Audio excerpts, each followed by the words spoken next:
Edition partner Story Nest.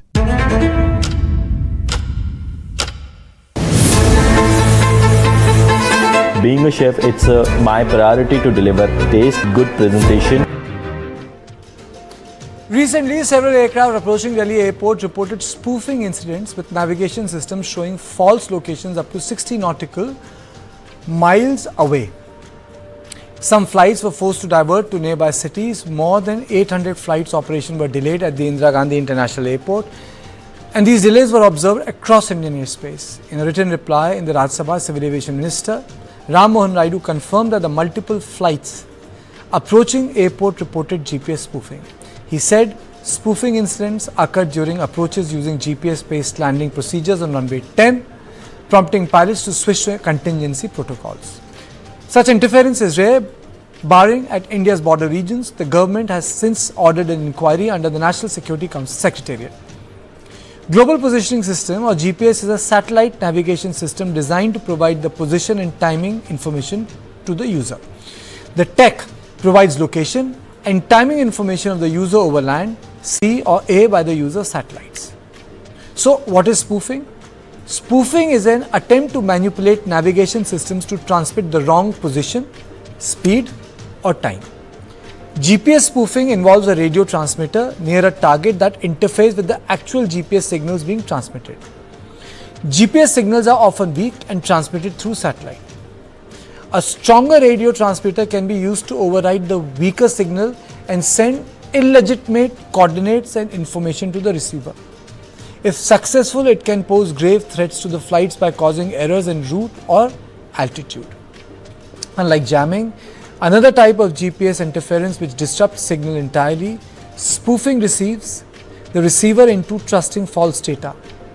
In jamming, the aircraft loses its positioning, while in spoofing, pilots get wrong signals about the locations.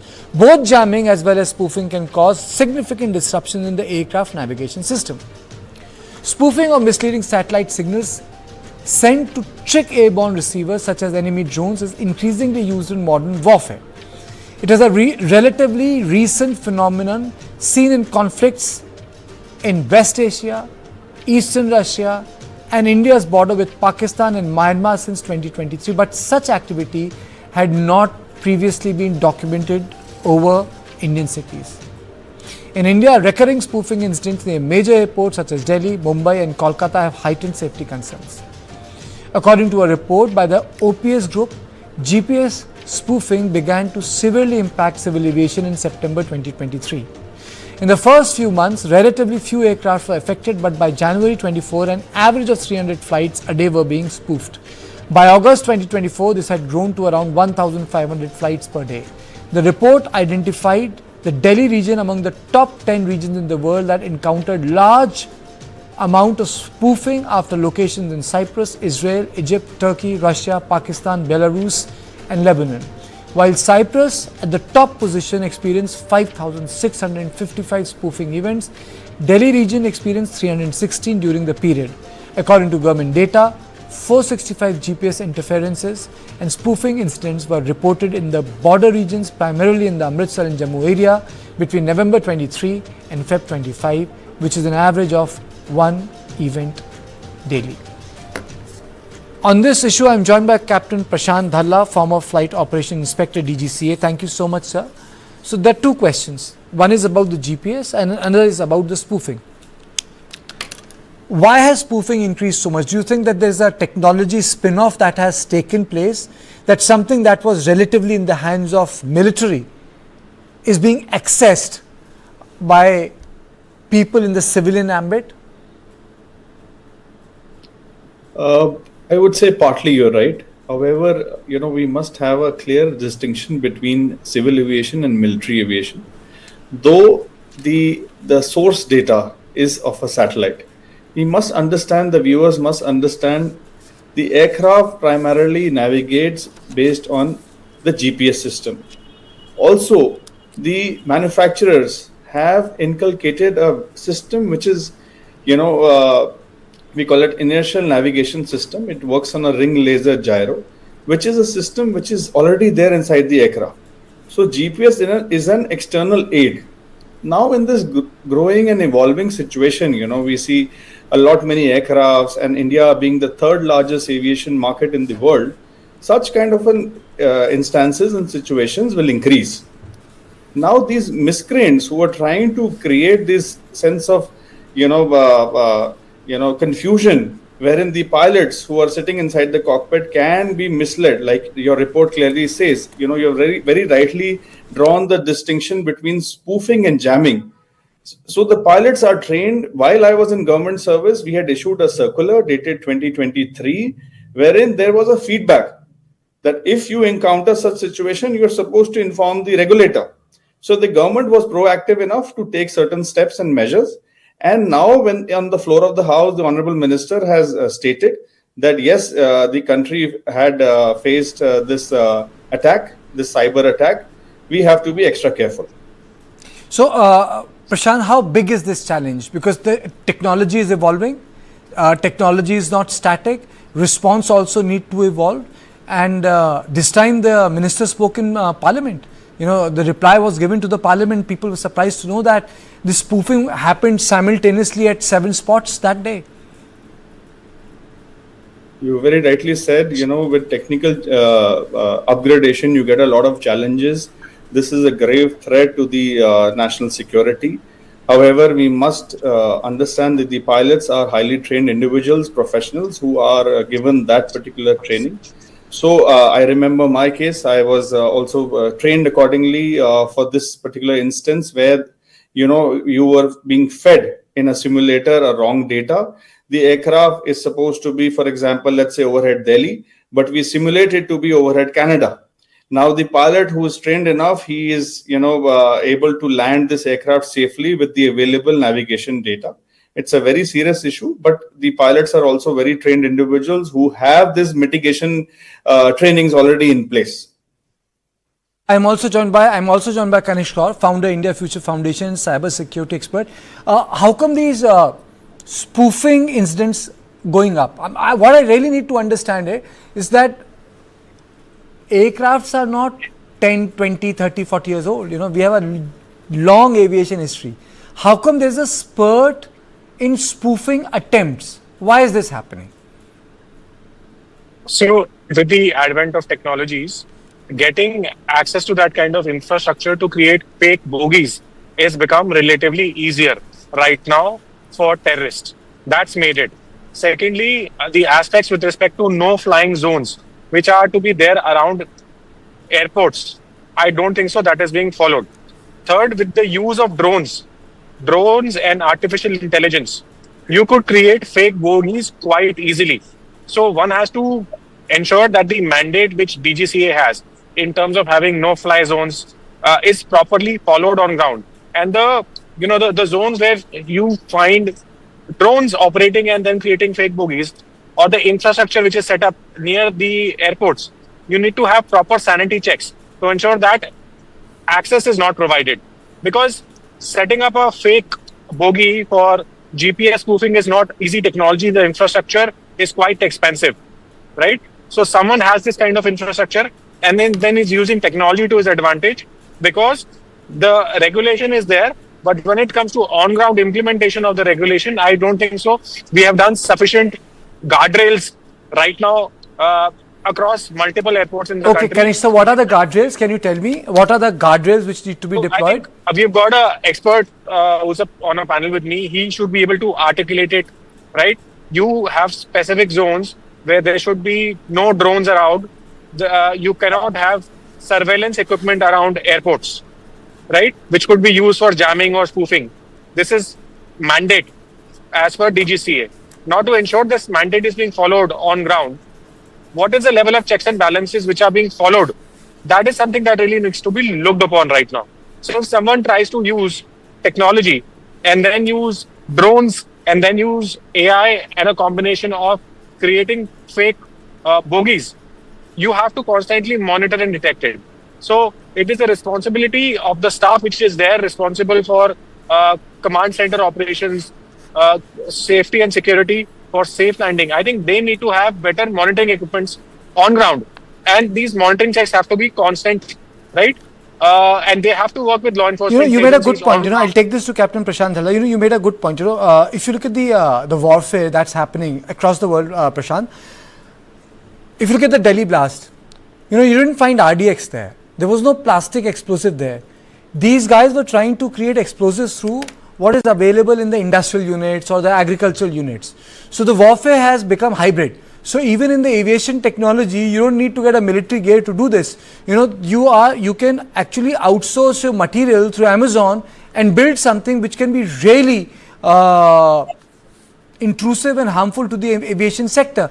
So when you were there attached with DGCA, how did you work on these probabilities, emerging technologies impacting our aviation sector, sir? A very good point. What you raised is, the government establishment always work in a joint committee. We have a wireless monitoring organization. Also, the Ministry of Civil Aviation has a Bureau of Civil Aviation Security. Now, they are at every given time are trying to get to the modern warfare techniques. They're trying to have a mitigation exercise. We have a control zone around the airport. As a pilot, I can very well say that you have been trained accordingly for these kind of instances, and that is when you are able to secure an airport entry pass. That is the first prerequisite, that you have to undergo that basic level of training to understand what are the emerging threats of civil aviation, what are the the modern warfare techniques adopted by the so-called miscreants. And leaving that part behind, I would like to also mention a very important point, that we must understand what are these ground-based installation. We can call it a bogie, but when an aircraft is at 35,000 feet or 40,000 feet, and you are in contact with various satellites, and you're trying to get your position accuracy up to date, this kind of a fault in the aircraft, or kind of a confusion in the aircraft, can really create a mishap. Having said that, the pilot is also able to understand that, and have a feedback mechanism that, like Kanish has very rightly said, that we must identify that if this particular instance is happening at a particular zone or at a particular level, that fact finding is very much necessary at this stage. That fine. Kanish, your closing comments. Are we prepared? Is India prepared to deal with such crisis? I think we need to do a better job in terms of handing more resilience to make our airports and our air traffic control more resilient to this hybrid warfare, because it's a combination of electronic warfare which is being perpetrated against India.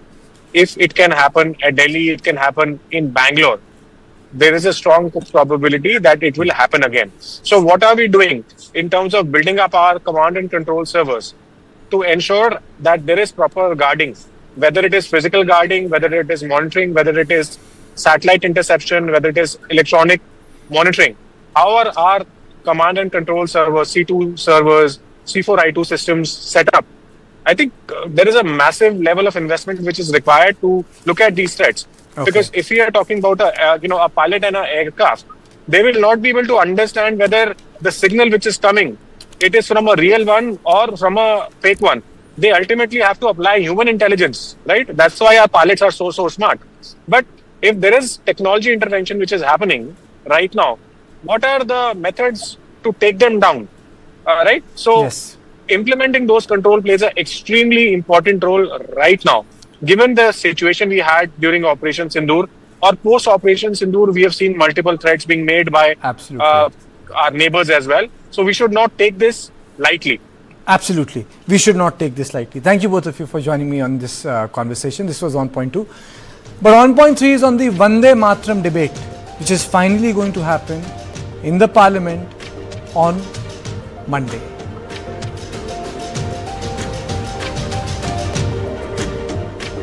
It seems Parliament will become functional soon.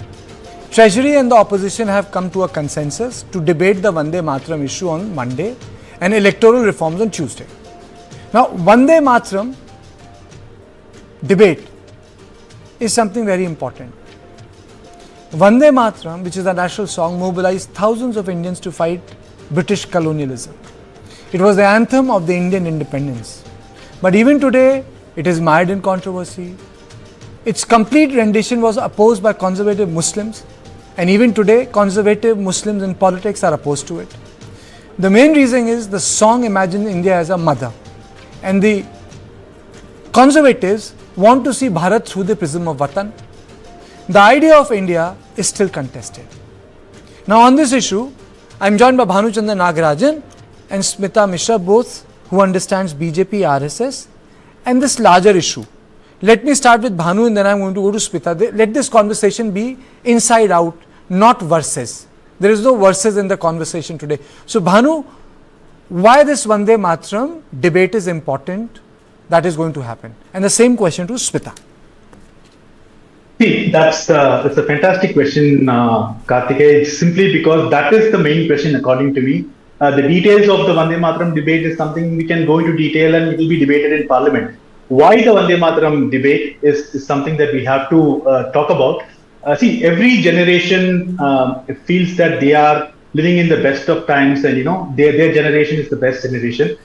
We can also rightfully claim that way, because right now India is at a point where we are not just fighting the demons, but we have a real shot at glory. We are actually going to become a $5 trillion economy. We are a technologically very advanced nation, and we are slowly becoming culturally very confident as well, right? So I think if you look at our history, right, the path to freedom, political freedom, cultural freedom, economic freedom, they're all processes. There have been great epochal events for all of this, but it's still a process. For example, take political freedom. 1947 was a pivotal moment, right? We got political freedom from the British, but we immediately had, we decided to follow a democratic method of governance. We had a very progressive constitution to make sure that the political freedoms are not with a select few, but it's very dispersed. And today we have a prime minister from the OBC community, right?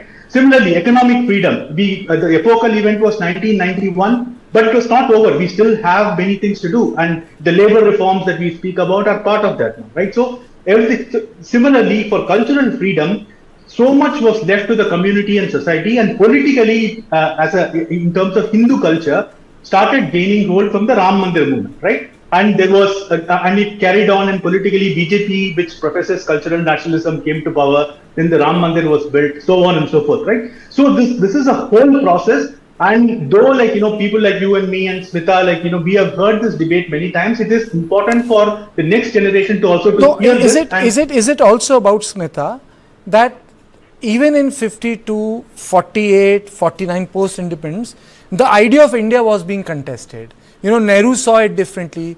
Other people saw it differently. Some saw this country as a motherland.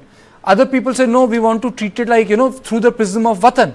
But the fact of the matter is that there is a view which believes that India is a new country, but it's an old nation. Bharatvash. So, yes. Yes, sir. You want to know about the importance of this data. The importance of Vande Mataram. Smita, you have to fix your audio. Your audio is, Smita, your audio is breaking. Please fix the audio quickly. Let me go to Bhanu Chandar again. No, your audio is breaking, Smita. Bhanu, can you take this question? Isn't this about the idea of India that was being contested? If you look at the independent session, the Congress, in Jinnah and other people were taking objection to Vande Bharat. It's about imagining your country as motherland. Even today, Madni spoke, on that. So it's about how you imagine your country. Isn't this about that? Oh, absolutely. No question about it. In fact, the 1937 session of the Congress is, I think, what is going to be debated quite a bit, right? Where BJP will claim that Nehru succumbed to the pressure of Jinnah, who had objected to this being the national song, and that thereby he sold out the Hindu cultural interests, and he was appeasing the Muslims and so on. So it started there, and the Congress will say that it was a collective decision, so on and so forth. But the idea of India has always been contested, and that is why this debate is continuous. We can be we have to address the problems of today. We have to prepare for the technology of tomorrow, but we also have to contest the past again and again and again, because that is how the war of mindset is won, right? Like George Orwell said that who controls the past controls the future, who controls the present controls the past, Okay. right? So I think this contestation will continue to happen, and it is very important that we have that as well. So I want youngsters to know that no, we are not like just looking at and keep fighting the demons of the past. It is very important for the future as well if we have to progress as a confident Okay. nation. Smita? Yes. So I hope you hear me now. As I was saying, the importance of Vande Mataram not be underscored enough. And talk about, I'll not call it debate, because in debate you usually have both side and against side. I don't dare be for instance over Vande Mataram. So I would rather pick up discussion more than worst kind of debate. But really, I think Smita, again, let's take only Smita's voice. I hope the bandwidth will increase, If PCR can just take Smita's voice, because I want Smita's comment, Maybe that will, Smita, will take your voice. Address the question, maybe, the bandwidth will. Smita. Yes, so as I say, Vande Mataram is important every day and should talk about it perhaps a day or week. But the reason we are going to have this discussion, I would not call it today, because in a way that side, actually challenging either. I'm sorry, I'm really sorry, Smita. We'll take you on the phono. Quickly come on the phono, because your voice is again breaking. Bhanu, my question is, do you think that the discussion would resolve the issue, put it at rest, or do you think that older conflicts would come out at play? Yeah, I think this is everything is a mini Samudra Manthan, Kartikeya, everything will come. See, the Prime Minister spoke about getting rid of the Macaulay mindset, right? Right. Similarly, we have to get rid of the Raj mindset as well. Which from being rulers, they have to become governors, right? So the Jan Vishwas will, etc., on those lines.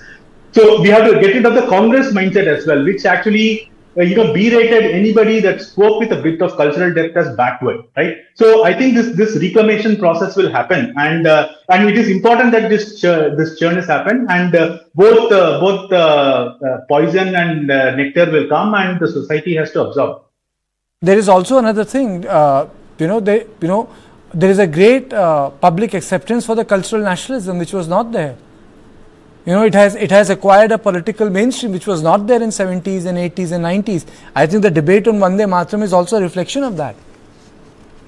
Oh, absolutely. See, also, as I was reading about Vande Mataram, right, and this thread of nationalism, this debate between like being culturally rooted and being liberal, as if it's a dichotomous debate, has been continuing even through our freedom movement, right? So, and there are actually like wings of the liberal wing of the Congress party and the more conservative wing of the Congress party, so on and so forth. So this Vande Mataram, of which the song of which we are celebrating the 150th year, has been sung in many Congress sessions. Like Rabindranath Tagore, who later wrote our national anthem, in fact sang this song as a militant opposition to Britishers in 1901 Congress session, right? So I think we have like a very serious history of this liberal versus conservative. Okay. Like, I mean, putting it very bare bones. One minute. Continue through. One minute. Smita is back. Smita, your opening comments. You must have heard me and Bhanu talk. Smita.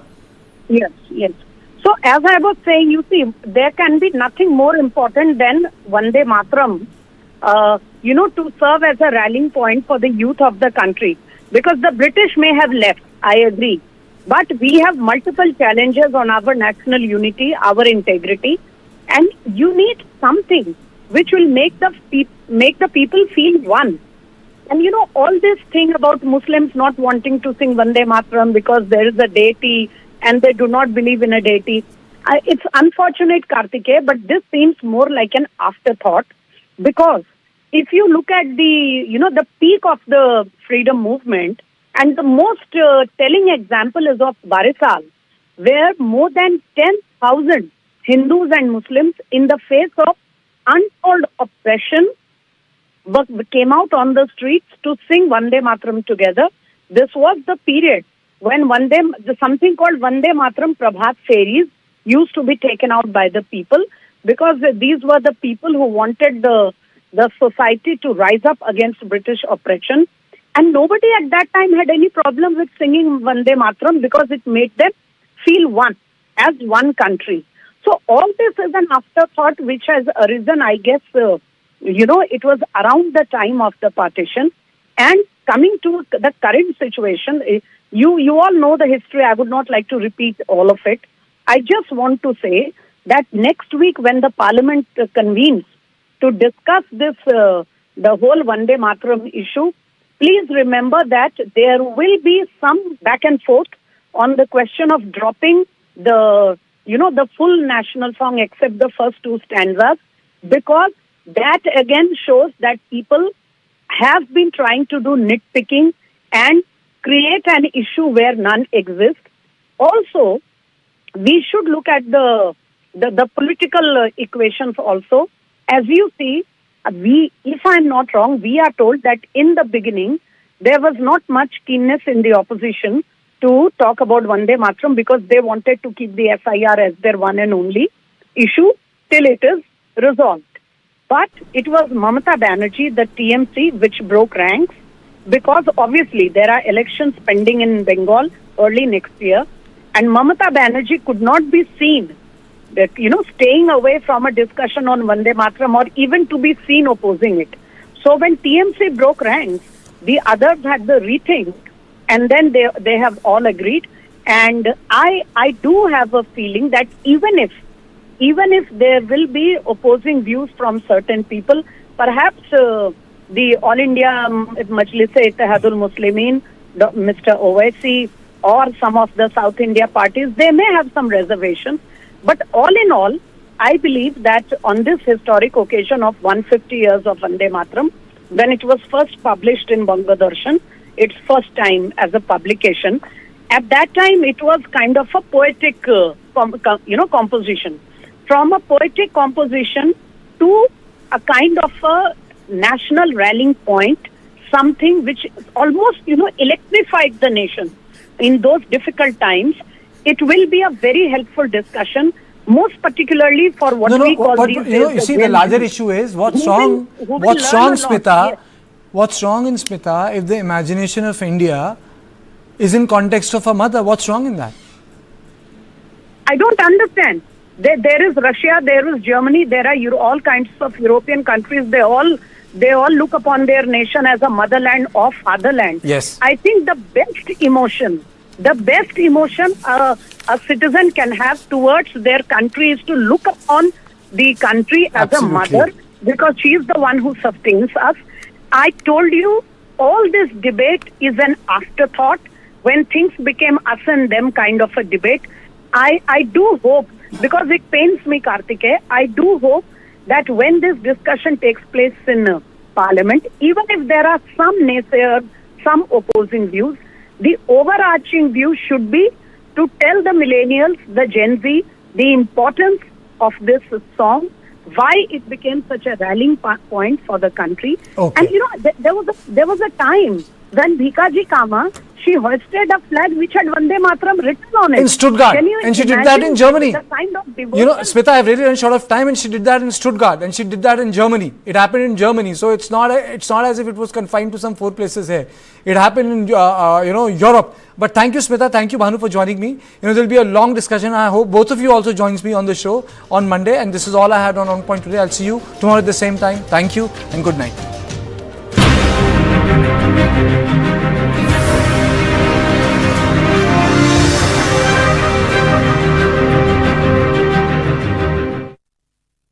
सोच रहा हूँ term life insurance ले लूं ताकि मेरे बाद family को पैसों की कमी ना हो। तू भी ले ले। अबे जल्दी क्या है, बाद में देख लेंगे। आराम से। अपने कुणाल को हार्ट अटैक आ गया यार। पॉलिसी बाजार पर 0 GST के साथ अब 1 करोड़ का टर्म लाइफ इंश्योरेंस सिर्फ 400 रुपए महीने से शुरू। What is to the nines? In literal terms,